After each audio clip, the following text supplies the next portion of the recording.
Ay, nakatulog na po kaagad si Dayday, oh. Ayan, nakatulog na po si Dayday, eh.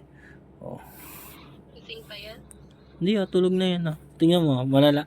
Eto, alam mo yan, eh, pag tulog na yung bata, pag tinaas mo yung kamay nito, ni Dana, tapos hindi niya binaba, tulog na yan. Gustahan tayo, ah. Tingnan mo. Iangat ko si Grace, tingnan mo, ah. Oh, pag hindi niya ibinaba to, ibig sabihin, tulog na to. Tulog na to, sabi ko sa'yo. Di ba? Sabi ko sa'yo, eh. Oo. Oh, di ba? Tulog na tulog na, oh. Ano? Sabi ko sa'yo, eh. Ha? Uy, nananakit na yun. Ibaba mo na. Sige. Oh, sabi sa'yo, tulog na si Dana, eh. O ano, ang galing, no? Di ba?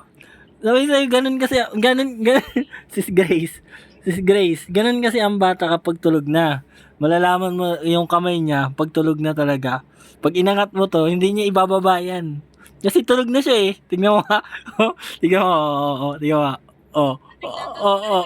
Oh, ang galing, oh. Oh, di ba? Sabi sa'yo, tulog na. Ha? Ay nga, tutulog na nga. Oh, tutulog na talaga si Dana.